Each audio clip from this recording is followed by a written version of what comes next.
Thank you very much. Please take your seat. Thank you very much, Energy Secretary Papo Lutilla, the Speaker of the House of Representatives, who is here with us today, Speaker Martin Romualdez. He is joined by other members of the legislature who I saw during the ribbon cutting. Ayan, sige kong Garcia is here. And some, I saw a senator or two. Ayan si Senator Rafi. Kasama talaga natin. And sige, Congressman Lord Blasco. They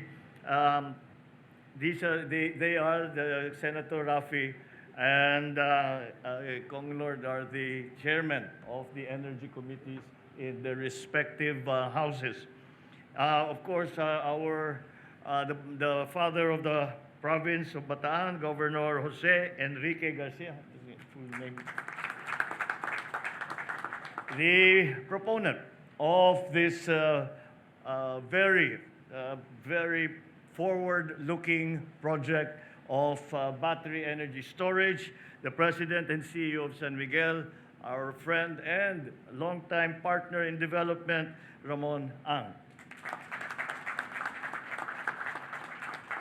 My fellow workers in government, our partners from the private sector who are here today, the other distinguished guests who have joined us for this occasion, ladies and gentlemen, good morning.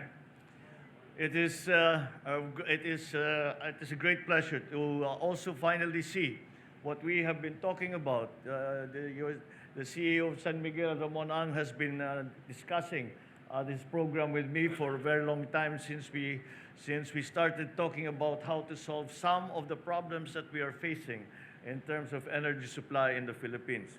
And I am very happy now that we are able to join you for the inauguration of the San Miguel's battery energy storage system here in Limay, Bataan. I will not, it cannot be overstated, and I want to highlight how greatly significant this project is for our country. It holds true as well for other projects of similar nature and purpose that are currently in the works across our archipelago. The government highly encourages and approves of all these projects. As we all know, the problems that we have here in the Philippines in terms of energy supply, in terms of energy costs, are one of the biggest obstacles when we talk to potential investors to come to the Philippines. This is will be part of the solution so that we can say that we are competitive now in terms of electricity rates and reliability and availability of power. They support and bear a tremendous impact on our 8-point socio-economic agenda. In my State of the Nation address, I stressed the importance of increasing the use of renewable energy. It's just why I'm glad we are making strides in this area. But as much as we desire to rely on renewable energy, we know that electricity generated from sources such as solar, wind, water are sometimes can be considered intermittent. They cannot function continuously and perfectly because of inherent factors and other circumstances beyond our control, such as the wind blowing or the sun shining. So introducing a storage component into the overall energy infrastructure provides the crucial support mechanism that shall optimize these resources, make them more efficient and reliable. With this technology in place, storage of power is made possible. Power could be stored when not needed or in times of oversupply and released whenever required on when there is undersupply. We have a little experience because the first commercial wind farm in Southeast Asia was put up in Ilocos Norte while I was governor.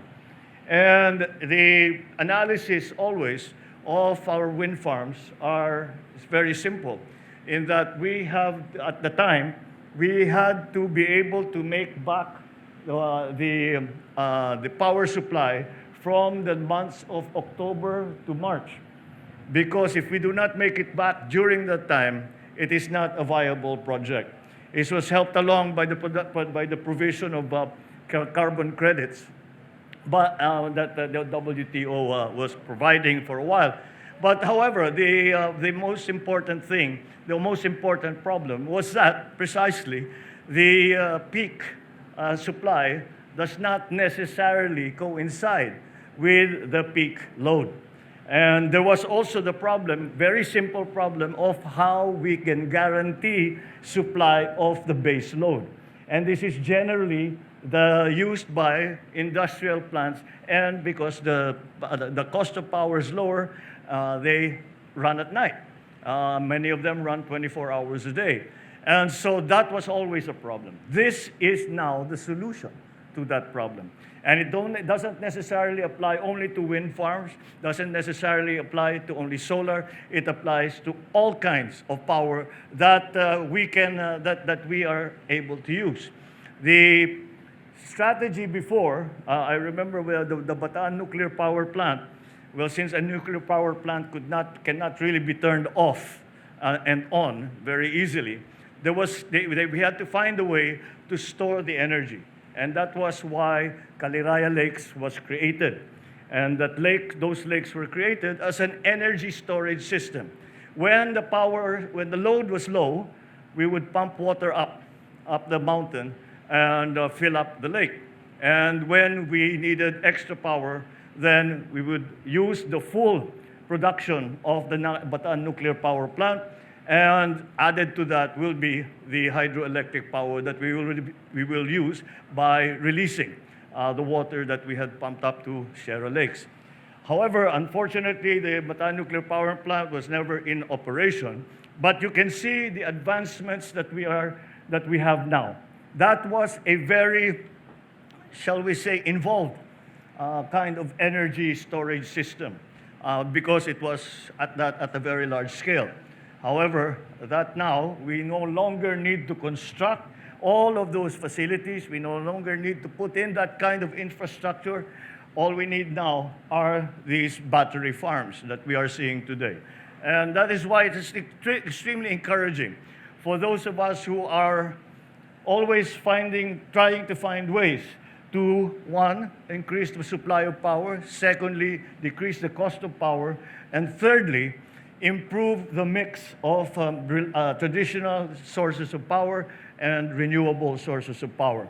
So these are the elements that are impacting the decisions that we make when we are trying to improve the systems that we have for power supply and for the cost of power.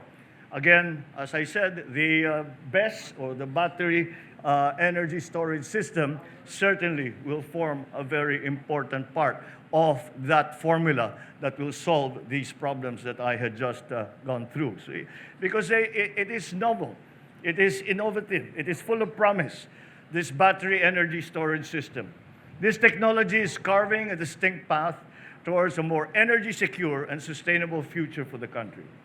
It is clean. It has zero emission, zero water extraction, no noise pollution. Given the increasing generation of renewable energy, it is vital then that we advance and incorporate energy storage systems, or ESS, in our overall energy infrastructure. Indeed, it promises great rewards for our country. Not only will we be able to generate sufficient, reliable, and clean energy, leading to more affordability of energy, and of course generate jobs for our people, green jobs in the process, so that is a fulfillment of many of the wishes that we have for the energy system in the country. This is the wave of the future that is already in fact here. It holds many of the keys to the survival and self-sufficiency of the country. So let us give it the recognition it deserves and encouragement from government. We congratulate our visionary private sector partners for embarking on these key big-ticket investments that help strengthen the foundations of our nation and guarantee its security and self-sufficiency in the decades ahead. San Miguel Corporation, at 130 years old, certainly shows no sign of aging or of laying low. Quite the contrary. They are, as ever, leaders in the various industries, in the various sectors in which they are involved. So San Miguel, for that reason, San Miguel remains competitive and vibrant as ever, still possessing that Midas touch in practically anything that it lays its hands on, from beverage to food to concrete structures, now this time to energy development. And I think your San Miguel CEO, Ramon S, deserves a round of applause for all of these innovations that he has introduced in the country. So we will continue to be a partner with you, the government, and the Filipino people. As the immortal line goes, iba na yung may pinagsamahan.